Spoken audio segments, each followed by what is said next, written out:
En FM Ritmo estamos ya comentando desde la esquina del Coco.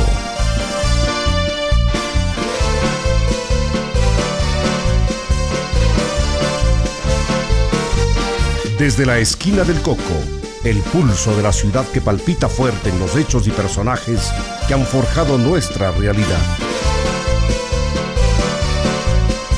Bienvenidos a esta nueva cita en la esquina del Coco.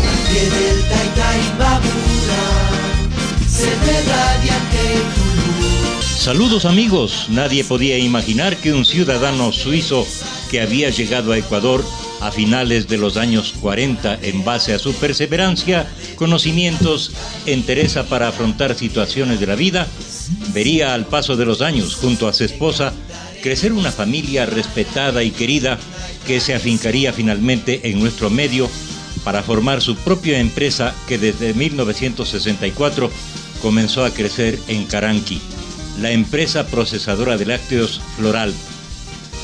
De sus gestores, de la familia que apoyó la idea para salir adelante, del entorno cariñoso que los Purcher celebraron en Ibarra, vamos a hablar en el programa de hoy desde la esquina del Coco. Para esto invitamos a Norberto Purcher, uno de los 7 hijos de Oscar y Edith. Agradecemos a Norberto por haber aceptado esta invitación y estamos seguros que será una conversación amena e interesante para todos quienes siguen este programa.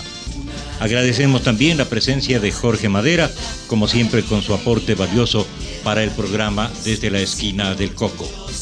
Bienvenido Norberto. ¿Cuándo y en qué circunstancias tus padres llegan a Ecuador? Hola, bueno, muchas gracias primero a ustedes dos por la invitación. Creo que es chévere poder compartir parte de la vida de los viejos con esta bella ciudad.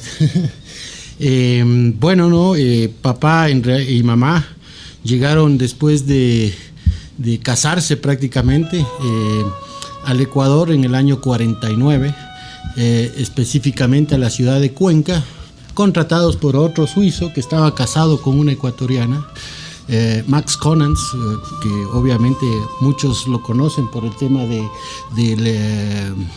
el Museo del Banco Central. Él fue un aportante importante para ese museo, ¿sí?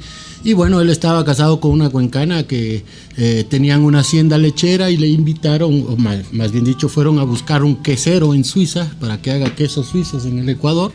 Y así es como mi padre se contacta con él y al final resulta el viaje para el Ecuador. Y cuando se iba a venir, el señor Conans le dice: ¿y tú conoces a alguien? ¿Tienes una novia o algo? Papá le dice: tengo una amiga, voy a preguntarle a ver si quiere venirse conmigo. y así fue, pues fue donde mamá y le dijo: vamos, yo me estoy yendo al Ecuador a trabajar un par de años, ¿quieres venir conmigo? Ella primero le dijo que no, que se olvide, ¿no? Pero después de unos días como que le pensó bonito y dijo: bueno, vamos juntos, yo te ayudo y te apoyo, y desde ahí... Y valió la pena. Valió la pena. Gracias. Gracias Silvio, gracias Norberto. Para mí un gusto compartir esta conversación. Norberto, tú sabes por qué y cómo ese grado de cariño personal que tengo para toda la familia de ustedes, y más que todo de ese conocimiento sobre la naturaleza personal de los Purcher. Sé, Norberto, que este conversatorio va a ser muy sabroso porque contigo se puede conversar de muchas cosas, ¿no? Desde temas familiares, temas técnicos, temas empresariales, temas de la ciudad. Es decir, tú eres una de esas personas aquí con quien en Ibarra se puede conversar de ese tipo de situaciones. Los ibarreños, varias generaciones de ibarreños, hemos tenido una relación estrecha con ustedes, porque ustedes han sido, ¿cuántos hijos? Siete hijos, hermanos entonces, vivos, ¿no? En realidad sí. Hubiésemos sido 11, Ajá. pero hubo en el momento de parto y eso, en tiempos más complicados para sostener este tipo de cosas, fallecieron mis hermanos antes de nacer, y un par después de nacidos, pero apenas después de nacidos. Hubiéramos sido 11, hubiera sido más terrible la invasión. Sí, y la verdad es que decía, varias generaciones nos hemos criado prácticamente con los Purcher, ¿no? Empezando por el Oscar, el Ricardo, Erwin, Betty, tú, Ruth, y todos hemos tenido, porque ustedes pasaron su escuela y su colegio en Ibarra y se hicieron muy ibarreños, más ibarreños que los Purcher ya no se puede encontrar ahora aquí. Una familia numerosa. ¿En Suiza las familias eran así numerosas? Y bueno, todavía en ese tiempo, en los años 40, un poco antes de la guerra, existían familias más o menos grandes, pero ya no era una tendencia muy normal, ¿sí? Más sin embargo, acá la realidad diferente, quizás el estar solos, les hizo pensar que era chévere tener una familia más grande. Y cuando llegaron no había televisión y todo eso. Ya saludamos a muchas personas que están uniéndose al programa a través de las redes y a través del WhatsApp. Nos preguntan, ¿qué le pasó al Norberto que tenía churos y una melena? Ese Norberto era un basquetbolista simpático, que ya con los años pues se fueron cayendo los pelos, se hicieron blancos, porque esa es la naturaleza de los medios gringos, que nos volvemos de pelo blanco rápido, más rápido de lo normal. Sí, yo a los 40 años ya tenía el pelo blanco y poco, entonces eso es lo que pasó con mi frondosa cabellera rubia y churosa. Pero del resto estás enterito, porque sí. Te veo que tienes un gran físico, andas en bicicleta. Acaba de subir los 7 pisos del edificio de la Mutualista en donde está la radio y llegó tranquilo, ¿no? Tranquilo, sí, buen estado físico. Gracias por el agüita. Sí, por el agüita, y el estado físico debe ser porque toma leche floral. No dejamos de tener ciertas curiosidades cuando se trata de hombres como tu papá, pues una verdadera institución, ¿no?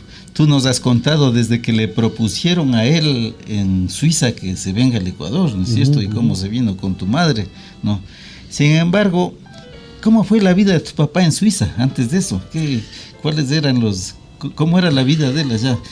Era de Lucerna, me parece, ¿no? Sí, mi padre nació en Luzern, hijo de un par de suizos, que es mi abuelo suizo, Purchert, era un señor que trabajaba en una fábrica textilera, y todos los hermanos tenían ya prácticamente definida su vida laboral en esa textilera, ¿no? Y mi viejo fue el único que dijo, perdón papá, yo no quiero estar ahí. No quiero hacer telas, quiero hacer quesos. No, ni siquiera sabía lo que quería hacer todavía. A los 13 años de edad le dijo eso. Y mi abuelo, duro como en esos tiempos, o sea, entre las dos guerras y con una situación compleja económicamente, los suizos eran de los que pensaban que pan viejo no es malo, no tener pan es malo, ¿no? Y era enseñanzas que el viejo te decía acá también, porque nos pasaba el pan de anteayer y nos decía, comamos, esto es lo que hay. Y el nuevo se guardaba para que se vuelva un poco más viejo y para que comamos lo que tenemos que comer. Entonces, y en esa época que era muy difícil en Europa, el viejo se atrevió a decirle y retarle un poco a su papá, a decirle que él no quería ir a la fábrica textilera. Y el abuelo duro le dijo, si no quieres te vas de la casa. Sí, o sea, no te quedas nomás, aquí, ¿no? Así nomás, no te quedas acá, porque aquí se hace lo que yo digo. ¿Y eso no pasó también con alguno de los hijos de Oscar? ¿De mi papá? ¿De mis hermanos? No, ninguno. No, papá era otra onda. Él se volvió más latino. Sí. De todas maneras, parece que tenía ya cierta ilusión desde muy chico. Cuando estaba en la escuela y hablaban de Sudamérica, él tenía la ilusión de venir acá a comer bananos, porque allá no se comían bananos, y a subirse a los árboles, porque les contaban esa historia de la selva y de la gente que vive libre y tranquila en el campo, porque no hace tanto frío y porque es más amigable y puedes comer frutas exóticas y cosas. Entonces siempre estaba fascinado por eso. Y así es como papá sale de casa y buscando alternativas de qué hacer, vio que hacerse un aprendiz de quesero era la solución, porque le daban casa, o sea, techo, ¿sí? Le alimentaban y aprendía un oficio. Entonces se metió en una quesería a aprender el oficio de quesero. Y así es como empieza su historia profesional a los 14 años de edad. Qué interesante. Bueno, estuvo en Cuenca. Sí. ¿No? ¿Cuánto tiempo estuvo allá? En Cuenca estuvo 2 años. Y claro, con la desilusión de que los cuencanos y los ecuatorianos en ese momento, imagínense años 51, ¿sí? En el Ecuador, haciendo quesos suizos, esos quesos apestosos, fuertes de sabor, maduros. Aquí solamente el queso de mesa y el queso amasado. El queso amasado, claro. El picado y queso fresco, cuajada con miel encima de eso, o sea, cosas que allá no se comen, ¿sí? Claro. Pero este otro suizo quería hacer quesos suizos acá y claro, hizo eso y le fue muy mal porque no vendían nada. Hacían, no sé, 2 toneladas de queso al mes y vendían 2 quesos, ¿no? A los amigos en Guayaquil o en Quito del suizo que quería comercializar esto. Entonces fue un fracaso, vieron que no iba a funcionar y a los 2 años decidieron que iban a cerrar esa operación.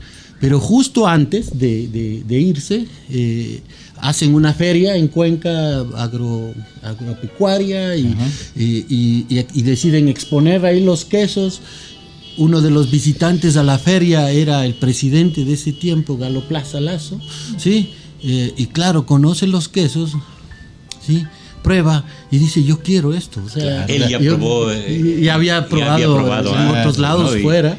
Y dijo, yo quiero hacer esto en mi hacienda en Zuleta. Y le dice, vamos a Zuleta. Y papá le dice, no, me voy ahora 2 años a Argentina porque ya hice contrato con unos amigos argentinos. Pero yo puedo regresar porque me encanta el Ecuador. Entonces así es como él después de 2 años vuelve a Zuleta. Se fue a la Argentina. Se fue a la Argentina 2 años. Sí. Esa parte no sabía. Y yo tengo por eso, Rodolfo es un hermano argentino, sí, tenemos hermano argentino. Ni él mismo no cree. Rodolfo, pero, y el Oscar nació en Cuenca entonces. El Oscar nació en Cuenca, en Biblián en realidad, la hacienda era en Biblián. Ya. Entonces, Rodolfo en la Argentina. Entonces, a partir del Ricardo ya vino a nacer acá. En Zuleta. Tengo 3 hermanos zuleteños, Ricardo, Erwin y Betty. ¿Y caranqueños? Y caranqueños 1, la Ruth, mi última hermana. ¿Y vos? Yo soy el único que nací en Quito. ¿Así? Siempre les molesto a mis hermanos porque decía, mi mamá... Capitalino. No, mi mamá sabía que la joya de la familia hay que cuidarla desde el inicio, entonces me llevó a parir en un hospital. Así se molesta entre hermanos, ¿no es cierto? Y Betty Acelga dice, excelente invitado. Saludos a don Jorge Madera y a Norberto. Excelente referente del patrimonio gastronómico de nuestra ciudad. Un abrazo para mí. Excelente programa. Gracias, qué chévere. ¿Cuánto tiempo estuvieron tus papás en Argentina? 2 años. 2 años. 2 años. ¿Y se animaron a volver y ya? Sí, bueno, papá en realidad antes de irse a la Argentina hizo casi un convenio de palabra con Galo Plaza, de que volvía. Y cuando fue allá, obviamente, le agarró la época de Perón también allá y de todos los cambios sociales que hubieron y no fue una situación muy normal y que les motivó a repensar en que sí era una buena opción regresar al Ecuador. Y ahí fue cuando él le escribió a mano a Galo Plaza diciéndole, hey, ya mismo se acaba aquí mi cosa, puedo volver. Era en serio lo que hablamos hace 2 años y Galo Plaza le respondió, pese a que era el presidente de la República. Y le dijo, sí, claro, ven y te espero, ¿cuándo llegas? Básicamente. Claro, y llegaron a Zuleta, sí. El Silvio Miguel te saluda desde Chicago. Fernando Quintero, Marisa. Saludos, muy interesante el programa. Ya vamos a seguir nombrando a las personas que están uniéndose a esta red y sería bueno que también nos hagan llegar inquietudes, preguntas, consultas, etcétera. Jorge. Sí. Oye, Norberto, bueno, la parte de la historia de Zuleta, la lechería de Zuleta y gran parte de los éxitos de Galo Plaza, a la final empiezan a darse también por la quesería, pues, que complementa a tu papá. Sí, sí. ¿Y cuánto tiempo estuvo tu papá en Zuleta? ¿Te acuerdas de eso? Sí, más o menos, por referencias históricas. Yo no nacía todavía, entonces sé por lo que contaban. De hecho, escribimos un libro sobre esa vida y si es que a alguien le interesa, pues me avisa y yo se lo puedo dar para que lo lean. Es una historia bien simpática, pero fueron aproximadamente 5 años. Y claro, papá tenía ideas un poco más progresistas de cómo mejorar el ordeño de las vacas, cómo tratarles a las vacas y hacerles buenos quesos. Él es más, en ese momento no se lograban, por ejemplo, importar fermentos lácticos para hacer los quesos, y él desarrolló una técnica propia de él, o sea, a partir de la leche iba desarrollando bacterias para hacer sus quesos, o sea, que fue una historia realmente emprendedora. Es fascinante la historia. Nos dicen que eres un buen manzanillo a pesar de haber nacido en Quito.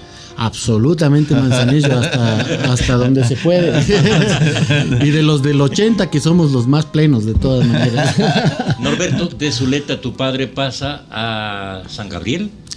De Zuleta mi padre pasa a San Gabriel también en un intento de hacer una sociedad con Fernández Salvador, Antonio Fernández Salvador, que conocía también por referencias y cosas así de la calidad de quesos que hacía mi viejo, y se fueron allá. Bueno, en realidad ahí se quedó mi mamá viviendo en Quito. Se fue porque mis hermanos mayores estaban en edad escolar y decidieron que era mejor estar en Quito, donde había más opciones de educación, y ahí es porque nací yo, ¿no? Porque estábamos viviendo en Quito, no era por lo que les dije antes, es la realidad.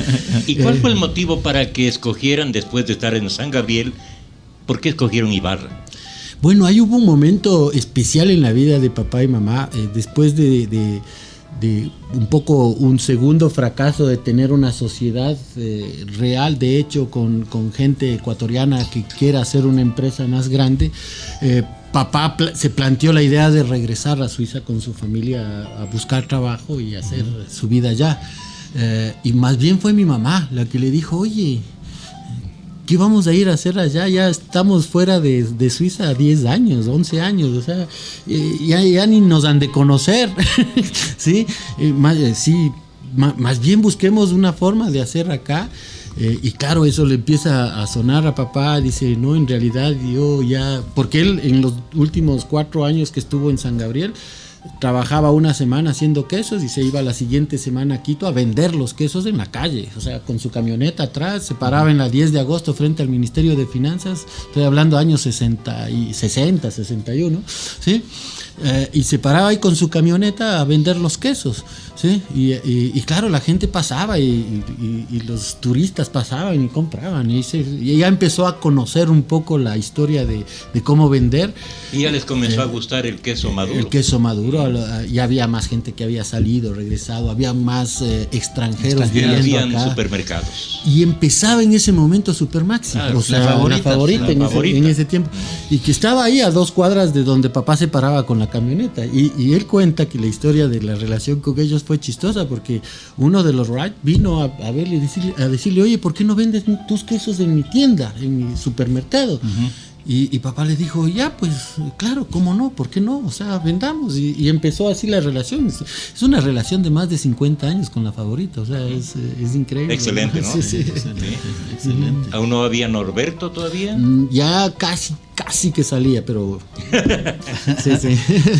Estaba en proyectos. En proyectos. Y aterriza luego en Caranqui, ¿no? Y luego de eso aterriza en Caranqui, porque ahí deciden ellos hacer una fábrica propia. Y decir, bueno, vamos a conseguir un sitio donde hacer una fabriquita chiquita. Y papá dice, estoy en San Gabriel y Quito. Él pasaba todas las semanas a ver a su familia a Quito, ¿sí?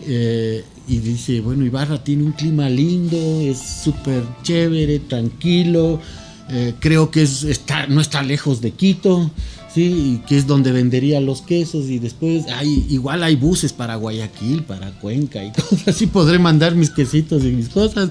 Entonces, como que era una ciudad que no estaba tan desconectada, y también vieron el tema de que era una ciudad en donde podían educar a sus hijos, o sea, que dijeron, no, hay buenos colegios y podemos quedarnos ahí a vivir. Y así es como decidieron quedarse acá en Ibarra, porque era la disyuntiva, o irse de vuelta a Suiza o quedarse acá haciendo... ¿Y por qué Caranqui? Consiguieron tal vez consiguieron ahí, un ¿no? terreno, sí, un terreno que les pareció apropiado para eso, que no estaba metido en el casco urbano en ese tiempo. Era la ruralidad. Era la Caranqui, ruralidad.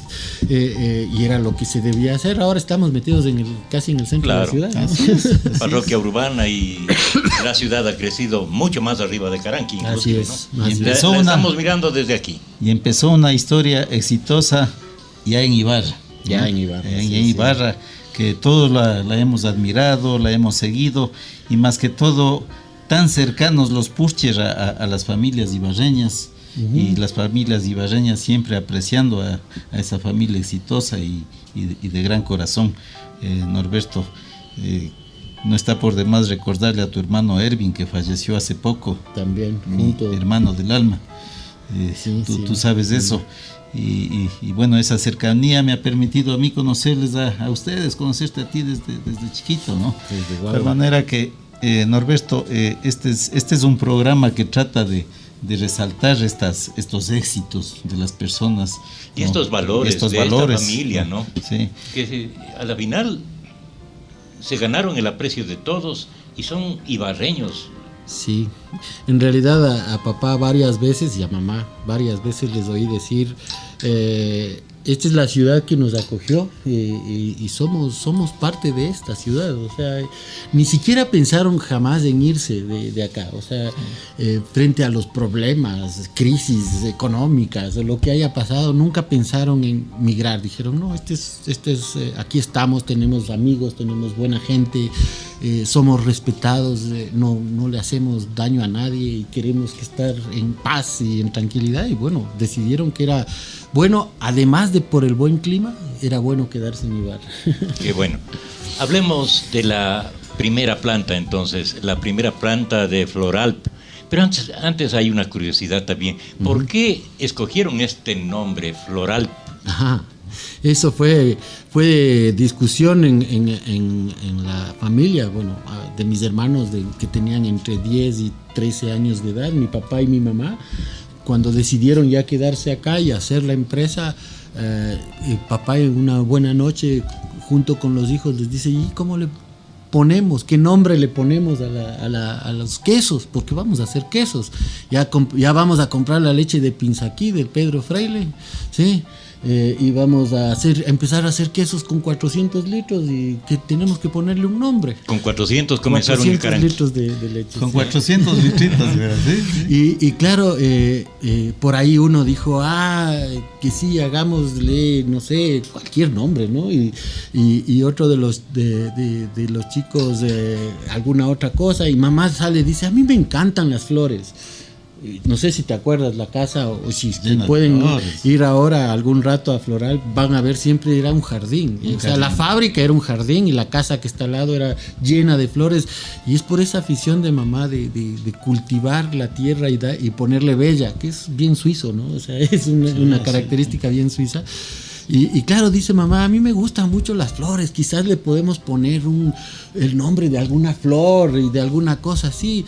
Y por ahí uno de los guaguas, pongámosle Frailejón, y se mataban de la risa, o cosas así, o sea, no sabes cómo son la nota, ¿no? Y hasta que por ahí a mi hermano mayor, a Oscar, que falleció también ya hace muchos años, se le ocurre decir, oye papá, pero tú trabajabas en una fábrica o hiciste prácticas en una fábrica en Suiza que se llamaba Floral, ¿por qué no le pones eso? Entonces papá dice, sí, pero no ha de ser posible poner ese nombre, ¿no? No, que sí, que pongámosle, no. Años 60 no había tanto el tema del cuidado de la propiedad, de las marcas, de los registros, de las cosas esas. Y papá dice, además, yo no estoy pensando en Floral como Floral. Floral en suizo se entiende solo Floral, es como decir Marcelo, o sea, es un nombre propio. En cambio, en español, cogiendo las cosas de mamá de las flores, es decir flor de los Alpes, ¿sí? Entonces, a mí me gusta porque además me encanta la flor que hay en los Alpes, que se llama Edelweiss. Es como el frailejón, pero chiquitico, hermosa, de 5 puntas, con pristilitos amarillos. Es una flor hermosa, ¿sí? Y dice, me parece chévere el nombre, y decidieron ponerle Floral. Bueno, unos años después, los de Floral de Suiza sí le escribieron a papá a decir, oye, ¿cómo así pusiste el nombre Floral? Y papá les dijo, no se preocupen, yo no voy a mandar quesos a Suiza. Es gran solución. Sí, gran solución, y quedaron como amigos. Ya tenía nombre. Sí. Y el símbolo el logo de la empresa. Tenía un monte. Un monte, sí. Claro. ¿Cuál es ese monte? El Cervino o el Matterhorn, que es la Matterhorn, montaña más codiciada por los escaladores alpinistas, ¿no? Sí, porque tiene un grado de dificultad grande. Y es ahí donde justamente crecen estas flores especiales de las que hablaba papá. Y él, claro, él tenía añoranza por su Suiza. Parte de quedarse acá, de la decisión de quedarse acá en Ibarra, en Imbabura, fue el tema de los lagos y las montañas y el recuerdo que le hacía esos paisajes a su natal Suiza. Entonces era como que se sentía en casa siempre. Y cuando hicieron el logo dijeron hay que poner el Matterhorn, o sea, la montaña de esa que hay en Suiza, que es difícil y que va a ser ese nuestro identificativo. Y ahí está. Comenzó entonces la planta de Caranqui procesando 400 litros de leche. Entre los proveedores nos comentan que estaban Pedro Freile de Pinzaquí. Sí. ¿Quién más?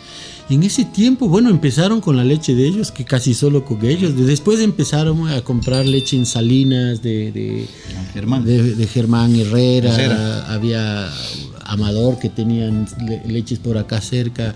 Y claro, ese negocio de compra y venta de leche siempre fue muy movido, ¿sí? No es tan fácil tener proveedores a largo plazo en ese mercado, porque hay gente que paga más, hay momentos más difíciles y la gente anda moviéndose de un lado a otro.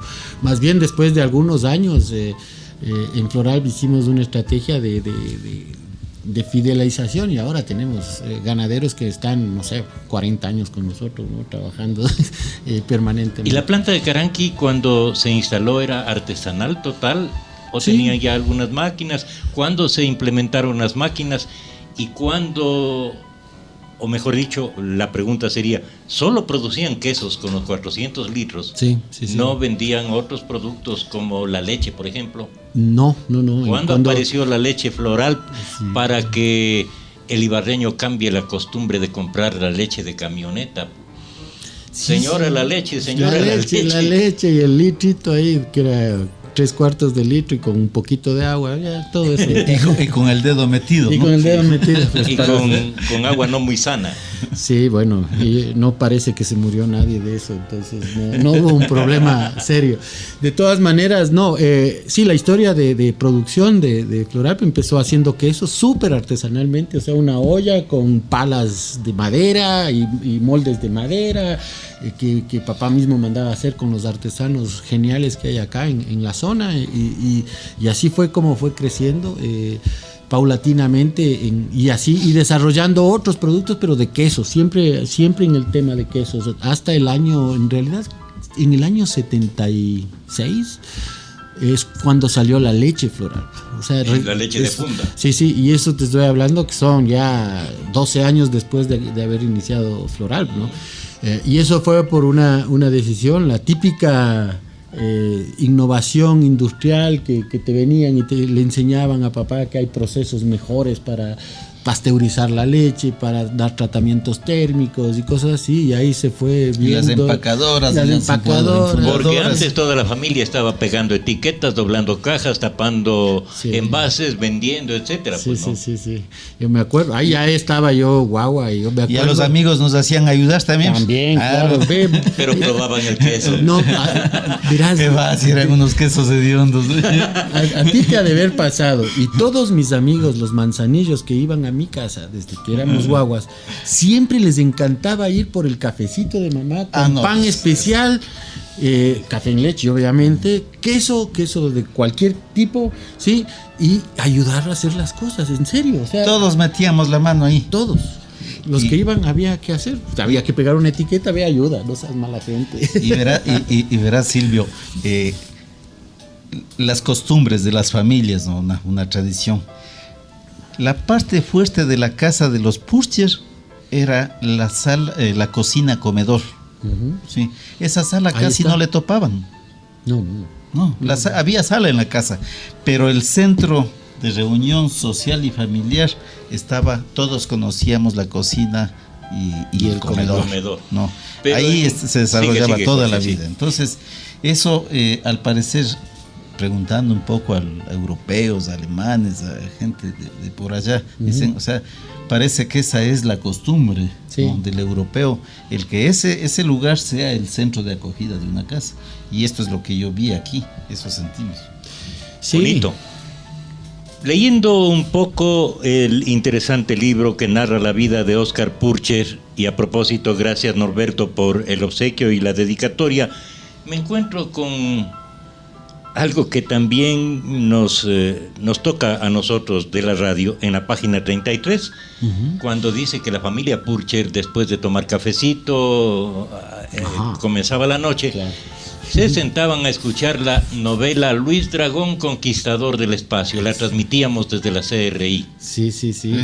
Y me acuerdo que había, ¿cómo se llaman esos radios que había que sintonizar y que se hacía una lucecita? Un ojo mágico. Ese ojo mágico. Teníamos uno de esos radios y todos ahí intentando que quede perfecto, ¿no? Para que se oiga. Y todos oyendo, y mientras oíamos, ¿no?, calladitos, y mientras oíamos pegábamos las cajas de queso o cosas así. Estábamos siempre pendientes de eso, y era después justamente de tomar el cafecito de la tarde, que siempre era a las 6 de la tarde, 6:30 de la tarde máximo. Unos panes riquísimos. Riquísimos, mamá, sí. Y las natas, los quesos, bueno, ahí se aprendió todas esas cosas. Sí, ¿no? sí.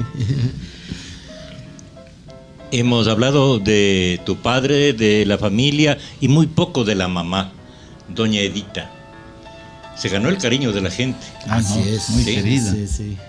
A cariño, que puedo comentar, en Caranqui, mucha de la gente le conoce como la señora Omita.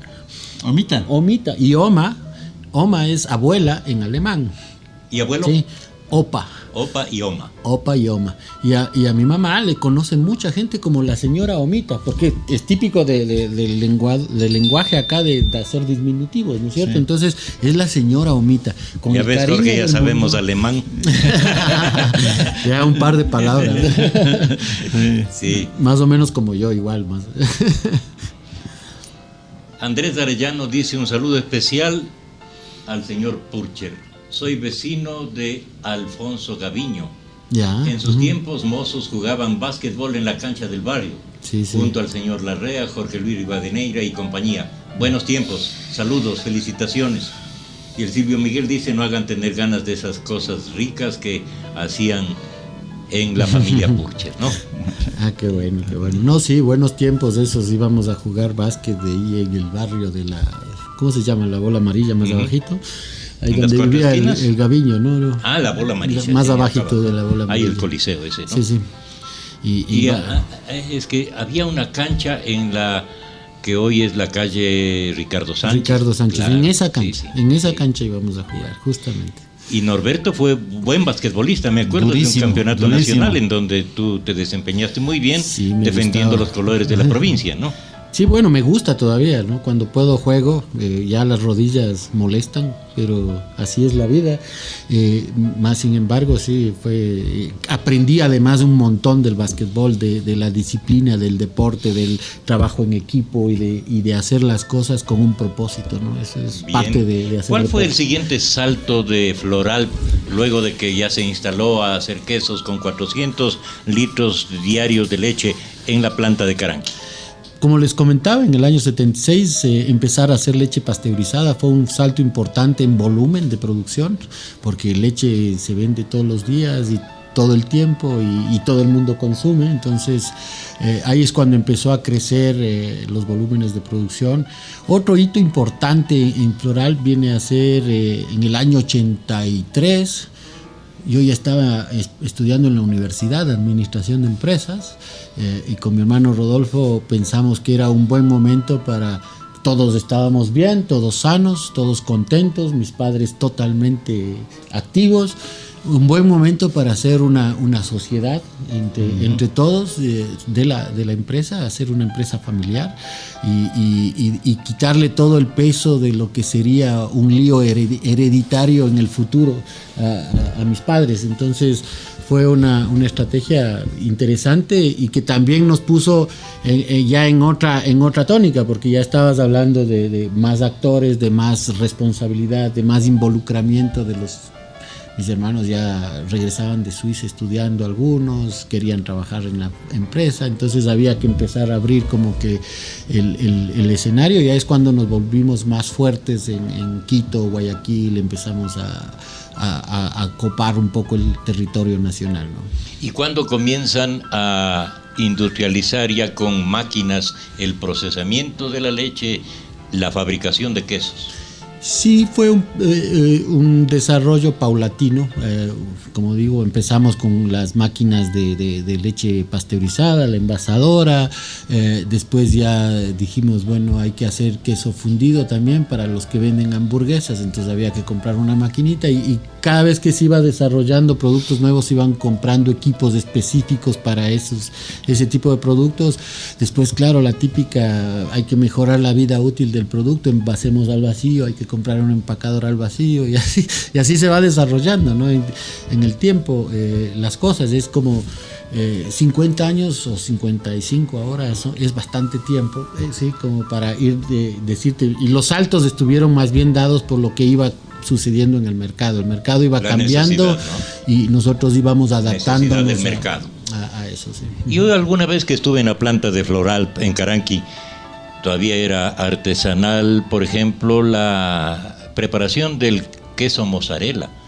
A mano. Era como una melcocha que lo hacían a mano, ¿no? Sí, lo batían a mano.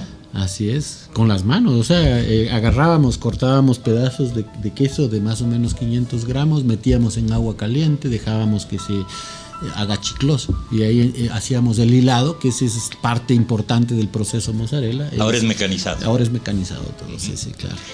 ¿Y tuvieron otras plantas aparte de la de Caranqui? Sí, en realidad ahí también por los años 80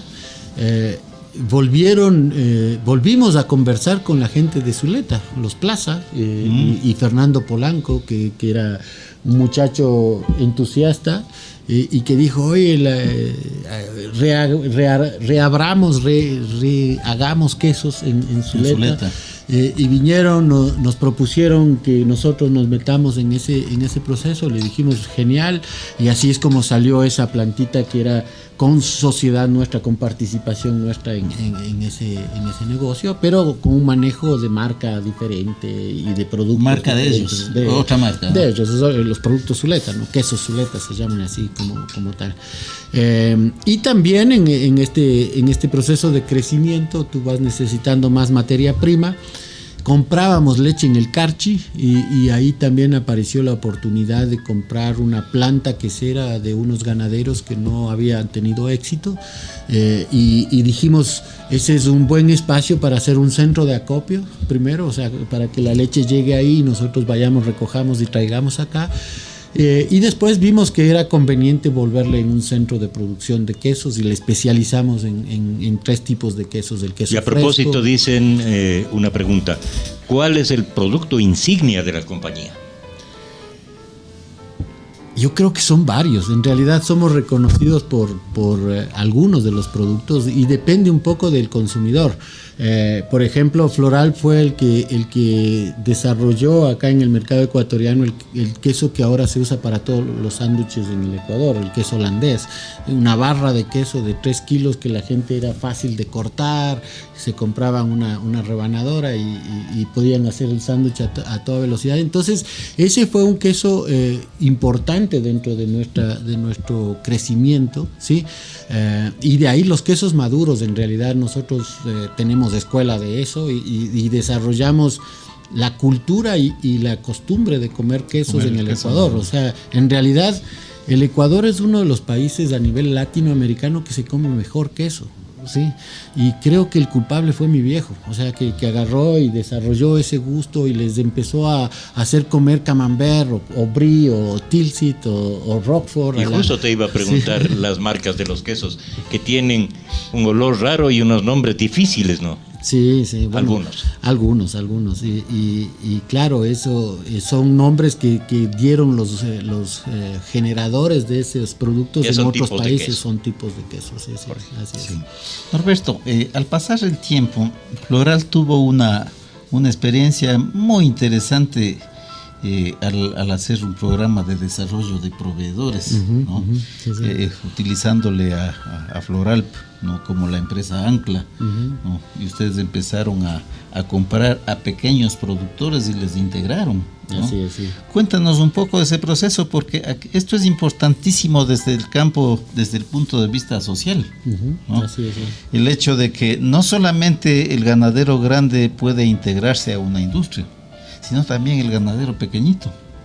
Y Floral empieza a generar un programa, y ustedes empezaron a recoger leche hasta en Buenos Aires, ¿no? Por la zona de Buenos Aires, sí. En esas lejanías donde la gente no tenía a quién entregar su lechecita.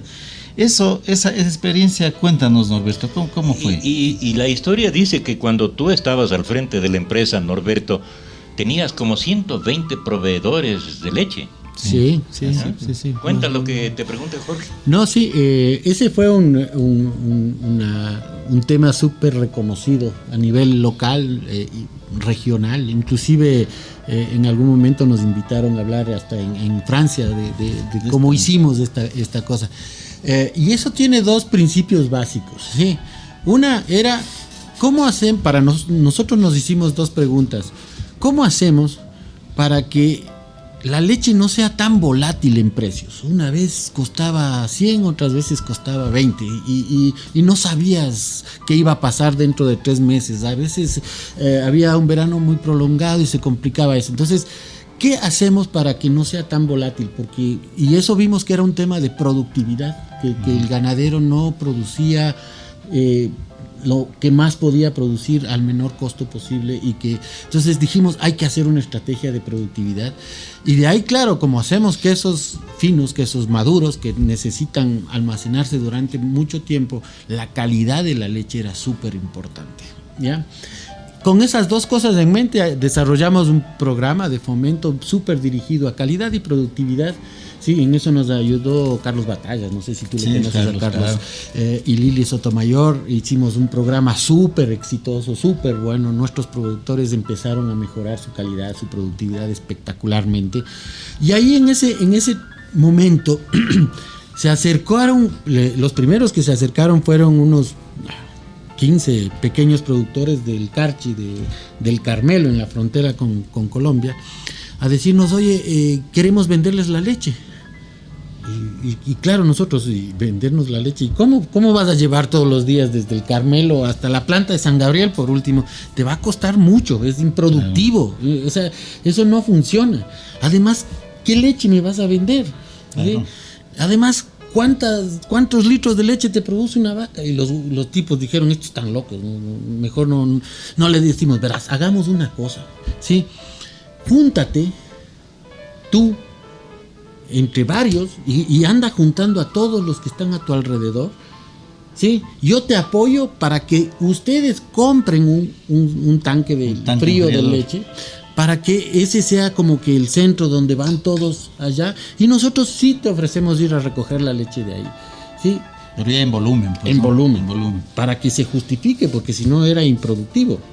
Y ellos como que se metieron y les dijimos, pero no te voy a comprar ahora, tenemos que desarrollar todo esto primero, cuando ya estemos claros de que va a funcionar así, ¿sí? Y ustedes estén decididos que lo que quieren es juntarse para generar una asociación. Y con, ¿sí?, compromisos de largo plazo. Claro. Entonces ahí como que hicieron un clic, ¿sí? Sí, y cambiaron de forma de pensar. Ya no estaban pensando en los $20 del día, sino estaban pensando en cuántos litros recogemos, de qué calidad y cómo controlamos la calidad y cómo hacemos. Y en el chequecito mensual. En el chequecito mensual, que ya no eran $200 para cada uno, sino que ya eran, no sé, 700, 800, 1000. Entonces era importante el cambio para ellos. Y eso fue súper virtuoso, ¿no? Ellos, por ejemplo, empezaron con 300 litros, me acuerdo, la primera vez que fuimos a recoger, y que de ahí almacenábamos 3-4 días la leche ahí fría para poder ir a recoger, que se vuelve eficiente. En cuestión de meses llegaron a 4,000 litros de leche, recogiendo de todos los... Y de leche de calidad, que era lo importante. Pero ¿no? También se obligaron a mejorar sus ganaderías, sus mini ganaderías, ¿no? Y después vieron que eso era virtuoso, porque al mejorar la calidad recibían mejor precio. Si eran más productivos, obviamente las vaquitas comían lo mismo para producir 4 litros o para producir 12 litros, decían, pucha, me queda más plata. Claro. ¿No?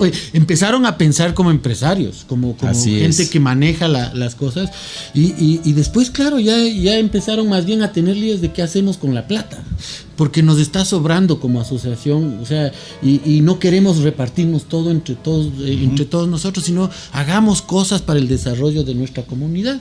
Y empezaron a mejorar escuelas, a hacer almacenes para ellos mismos de cosas y otras cosas virtuosas, ¿no? Inclusive empezaron a comprar quesos hechos por nosotros para su comunidad. O sea, es como ir cerrando el círculo y haciendo que la cosa sea todavía más virtuosa, ¿no? Y así es como funcionó eso, y fue un ejemplo. Aquí estamos hablando, Silvio y Norberto, amigos, de cómo se desarrolla una cadena productiva agroindustrial. Así es. Exitosa. Donde la agroindustria, ¿no?, es esa generadora de todo ese beneficio a los pequeños, ¿no? Y les va transformando en empresarios, ¿no? Pasan de ser el campesino en miseria, ¿no?, el campesino que está esperando que todo le dé el Estado y todo eso, se transforman en empresarios, ¿no? Sí, en todo caso son temas que tienen riesgos y que hay que estar permanentemente monitoreando. Y claro, la otra cosa que te da una cadena es el acceso al mercado, ¿no? Claro. O sea, al final la idea es de que la leche que producen los pequeños productores llegue exitosamente al mercado y se compre y se pague, ¿no es cierto?, para cerrar el si no solo hacer quesos y que no se vendan. Eso es una cadena, claro, exitosa. O sea, cerraron el círculo. Ajá. Y se han mantenido ustedes haciendo eso, ¿no? Sí, y después se desarrollaron algunas otras, unas más exitosas que otras, porque depende del liderazgo, depende de la gente, depende de los propósitos que se imponga a la gente, porque es un proceso libre, no es que se meten en un esquema de fuerza, sino que es un esquema libre, y han habido también asociaciones que han fracasado en ese intento. ¿Cómo no? Con este modelo de encadenamiento productivo, ¿no?, USAID empezó tomando el modelo de Floral, empezó a utilizar ese modelo para otros tipos de productos en el resto del país, ¿no? Yo de eso soy testigo porque trabajaba muy cerca con USAID, ¿no? Y se desarrollaron unas cadenas productivas espectaculares en la cadena del chocolate, por ejemplo, del cacao, de los cueros, del maíz, es decir, en diferentes tipos de productos.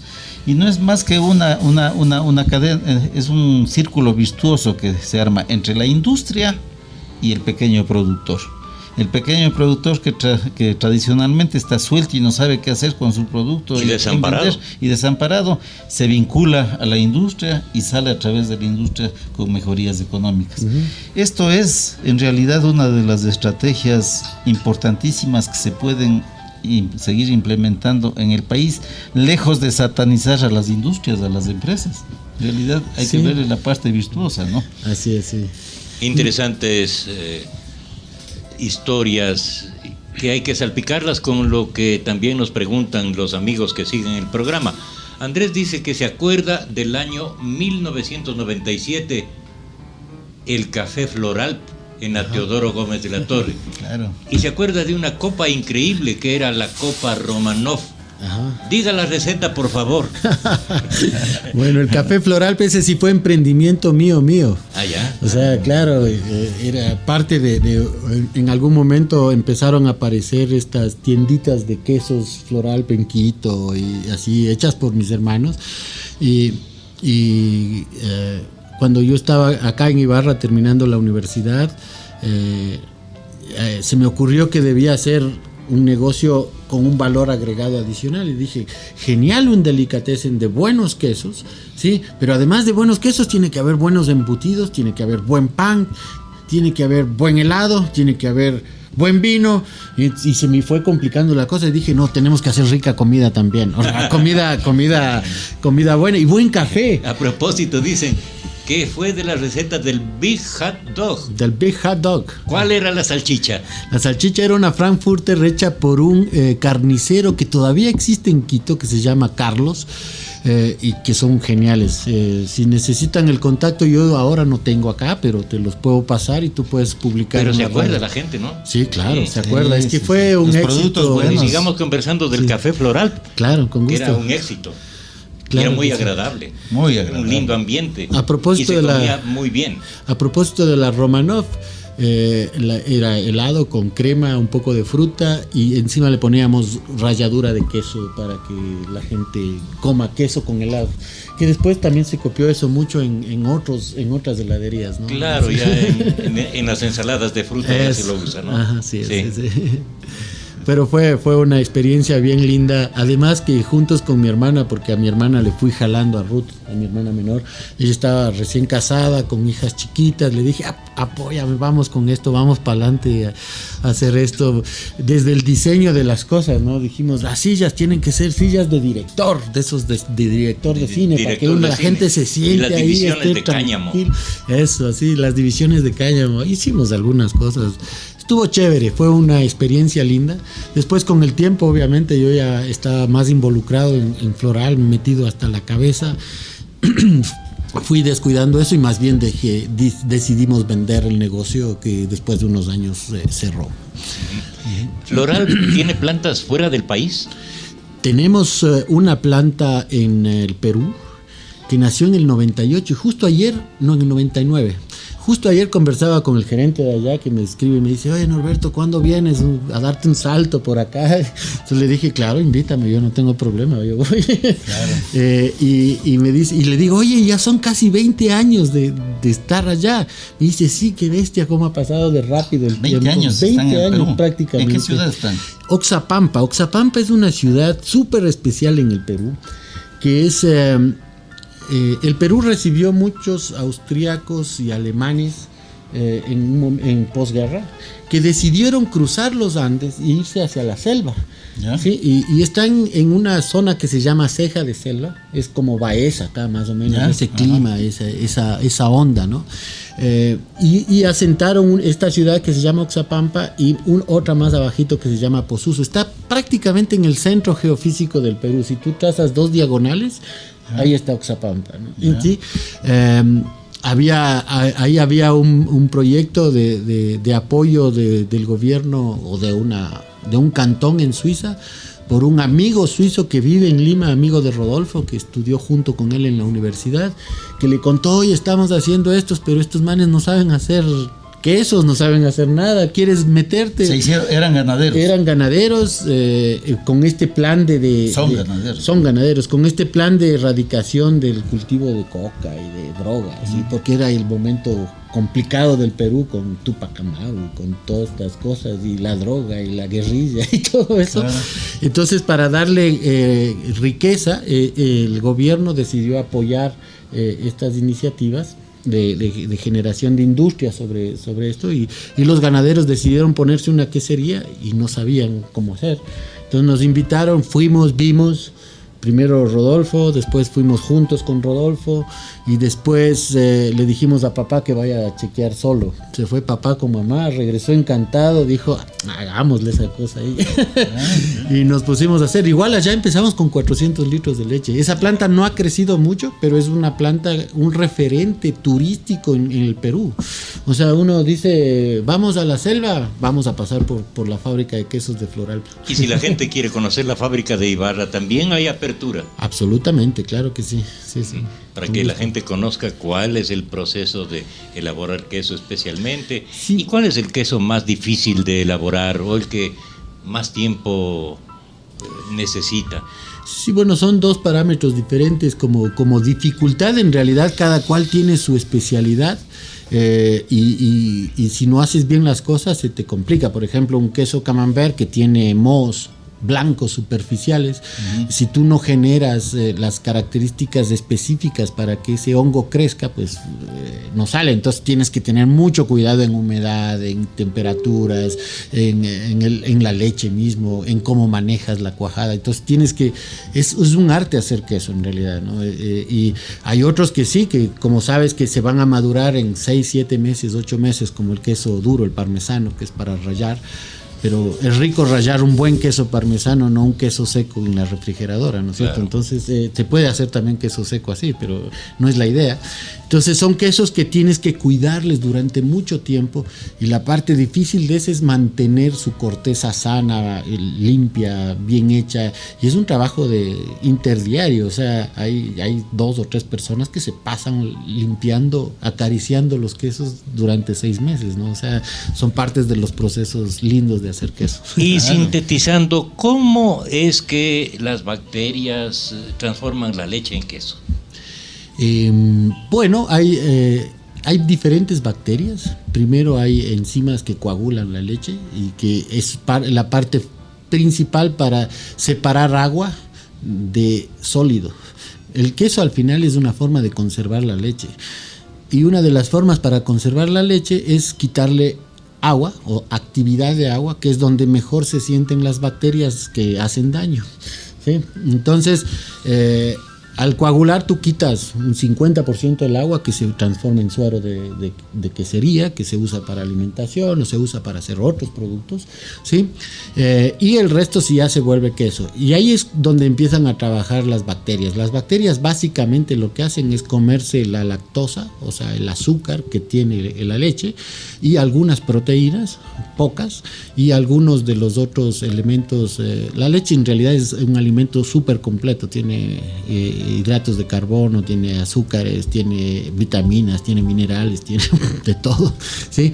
Y lo que hacen estas bacterias es sintetizar esa lactosa, sobre todo en ácido láctico, y eso le empieza a generar los aromas y los sabores en el queso, ¿no? O sea, y por eso depende. Hay bacterias que funcionan bien a alta temperatura, otras a baja temperatura, y mezclando todo eso y jugando con eso sacas una infinidad de quesos. Ahí está el secreto y el saber hacer queso. Ahí están las fórmulas. Mientras hablaban de las cadenas productivas exitosas como la de Floral, Víctor Hugo Rivadeneira Vergara dice: favor solicitar contacto al señor Norberto Purcher, lo molesto algún momento para dialogar de este tema. Me interesa armar una agroindustria en mi sector. Con todo gusto. No sé si por este medio es o tú le pasas. Bueno, estaremos en contacto. Ya tenemos el contacto con él. Excelentes las cadenas productivas. Son el futuro del país, generan fuentes de trabajo y reactivan la economía del Ecuador, y se integran los sectores pobres. Víctor Hugo Rivadeneira Vergara dice: un gran ejemplo a seguir. Y también nos dicen que Floralp es un ejemplo de industria y generación de trabajo en Ecuador, la muestra de que en Ibarra sí se puede hacer. Totalmente. Definitivamente. Totalmente. Sí. Oye, Norberto, ya vamos a la última parte del programa. Sabemos Te interrumpo, Jorge, cuando habíamos conversado unos días antes con Norberto acerca del programa, habíamos quedado en que el tiempo nos va a quedar corto, sí, ¿no? Y que podremos seguir conversando en otras ocasiones, ¿no? Con todo gusto, sí, no hay problema. Sigue, Jorge. Norberto, sabemos que ya de un tiempo a esta parte tú ya no estás en la gerencia de Floral. Así es, ¿no? sí. Y como tú eres un emprendedor nato, sabemos que estás haciendo otras cosas. Así ¿no? es, también. ¿Cuáles son las travesuras nuevas de Norberto Purcher? A ver, conozcamos. Me puse a hacer algo más divertido. Un embellecedor. No, lo que hago ahora, hacemos con mis hijos, es cerveza artesanal. Se llama Carán. Le pusimos el nombre de Carán por Caranqui, definitivamente. Significa Caranqui, pero Carán es un nombre propio, es fuerte, es facilito, es más fácil que decir cerveza, entonces dijimos hay que ponerle Carán. Sí.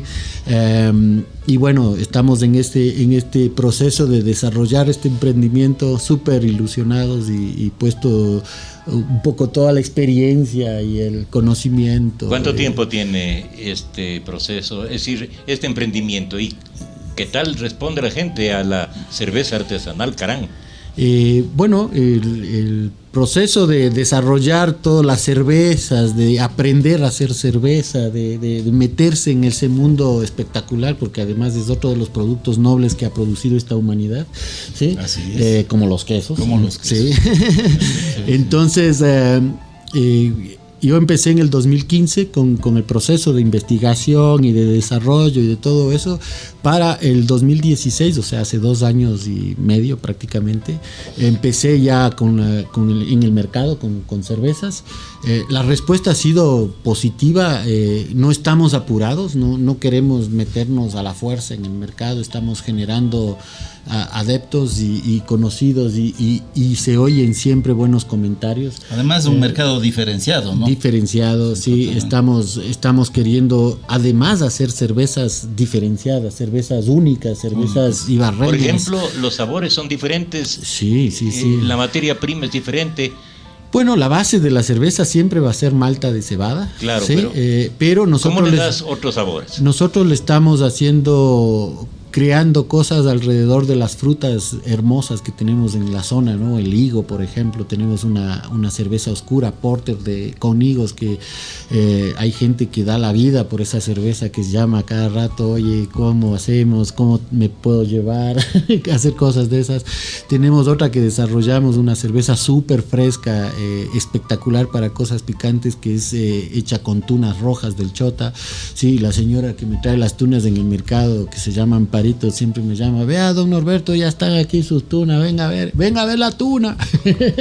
¿No? Y es súper chévere porque además te enlazas con la gente y eso.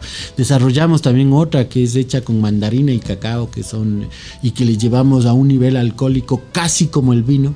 Y claro, ahí es cuando se me ocurrió decir, oye, en serio hay gente que no le gusta tanto el vino y que a lo mejor se toma una cerveza así de fuerte, tan rica, tan llena de sabores, en vez de, ¿sí? Y por ahí estamos apuntándole. Entonces estamos desarrollando, tenemos en carpeta una de café o una de lima, que ya están prácticamente hechas.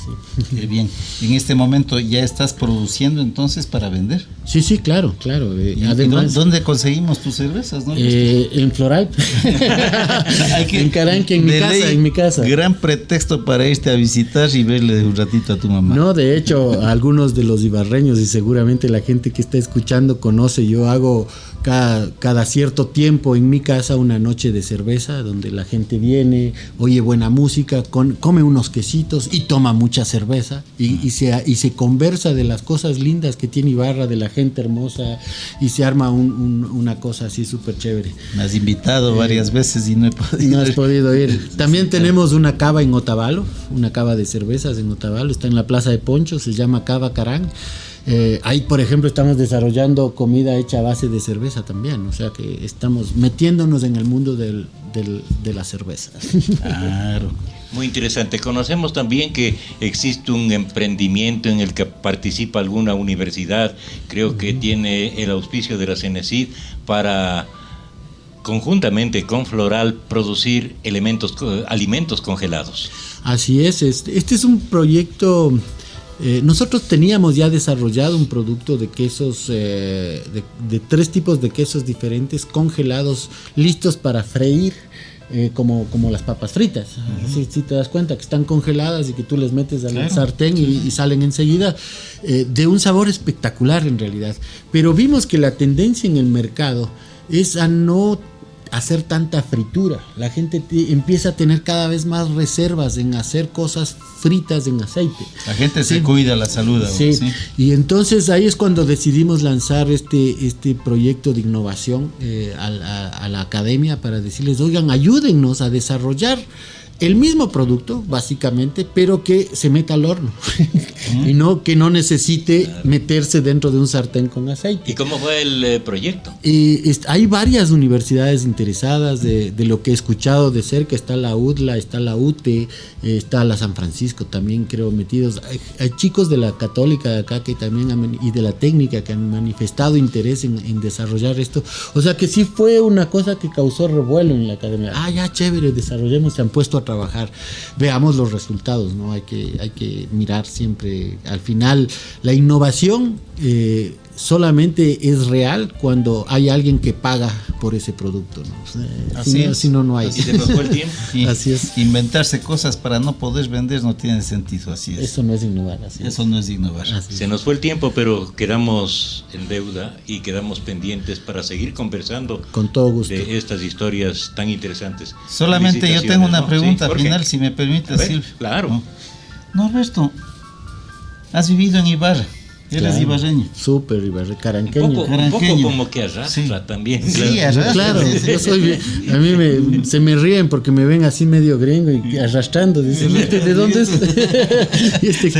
Oye, ¿cómo quisieras ver la Ibarra a esta ciudad? ¿Qué quisieras cambiar en esta ciudad? Uy, hay algunas cosas que se deberían cambiar en Ibarra. Y yo le voy a hacer otra pregunta también. Sigue. A mí me encantaría una Ibarra pacífica, donde todo el mundo dé la vida por vivir acá. Sí, porque se siente tan bien, llena de gente respetuosa, tolerante y amable, sí, y que sea chévere vivir acá, y eso te lleva, obviamente, cuando hablas de respeto, te lleva a tener espacios verdes lindos, a que la movilidad funcione, que sea posible andar en bicicleta sin mayor riesgo, y que los carros ocupen sus espacios como deben ocuparse, y que las autoridades desarrollen proyectos de desarrollo para la ciudad súper chéveres, que se han hecho, ¿no? Pero que también creo que se debería, como que la acción de la ciudad, de los ciudadanos de ibarreños, que deberían estar más como metidos en hacer de esta ciudad una ciudad hermosa, ¿no? Porque en realidad tiene todo para ser la mejor ciudad del mundo. Creo que papá lo vio eso hace cuántos años. Le echó lente tu papá. Entonces aquí sale la pregunta: ¿le veremos a Norberto algún momento en la política como para dirigir las instituciones, para poner orden en mucho desorden, para tratar de lograr la ciudad que tú quieres? Yo político no soy, ese es mi problema. O sea, todos somos políticos y es parte de la convivencia humana, ¿sí? Más allá, creo que soy tan directo a veces y tan que puedo generar más bien cosas contrarias, pero si la ciudad es capaz... Es que, Norberto, hace falta ser directos. Sí, yo siempre he creído eso, y a veces me ha ido mal, otras veces me ha ido muy bien por ser directo y decir, a ver, esto es lo que quiero o esto es lo que pienso y así debe ser, y la gente reacciona de acuerdo a lo que está sintiendo en ese momento, pero yo lo que creo es que si somos capaces los ibarreños de generar ese concepto de ciudad en la que todos apoyamos, el que venga va a tener que hacer eso. O sea, entonces no necesitas casi planear un desarrollo político o cosas así, sino que la ciudad es la que define qué es lo que quiere que sea, ¿sí? Y esa ciudad, el que viene a dirigir es un líder que ahí sí va a ser posible ser directo, concreto, eficaz, y directo hacia el logro de las cosas, y no estar cabildeando como sucede ahora, porque hay tanto resentimiento. Y lo que siento es que hay mucho resentimiento, mucho celo, mucha cosa que no deja que la ciudad se desarrolle. Somos cada vez más desconocidos los ibarreños, no tenemos identidad, hemos perdido un montón de cosas en el camino, y creo hay que apropiarse de la ciudad y generar eso, y para eso hay que empezar desde los guaguas de la escuela hasta los viejos como nosotros. Así es. Norberto Purcher contándonos una historia realmente interesante que la hemos compartido con nuestros oyentes. Cerramos el programa con una frase que consta en el libro Oscar Purcher y que señala con acierto que esta familia no solo tuvo una vida de trabajo, sino que dieron origen en Ecuador a una gran familia que cuenta con 3 generaciones fundadoras de una gran empresa, La Floral, que con orgullo todos la llamamos ecuatoriana. Gracias, Norberto, por tu aporte. Gracias a Jorge por su aporte también siempre muy interesante para este programa. Gracias a nuestros oyentes y a quienes nos siguen en la radio y en las redes sociales. Buenas noches, buenos días, buenas tardes. El programa pueden verlo a cualquier hora en nuestro canal de YouTube, FM Ritmo Ibarra. Hasta otra oportunidad cuando hablemos de Ibarra, de su gente en la esquina del Coco. La palabra final para Norberto Pulcher. No, gracias a ti, Silvio, gracias a ti, Jorge, por la invitación, a todos los que estuvieron escuchando, por la paciencia y por compartir estas cosas que son parte de la vida linda que hemos podido hacer acá. Y sobre todo, gracias por acogernos como otros ibarreños en Ibarra. Te esperamos en otra oportunidad. Gracias. Hasta entonces. Gracias, don.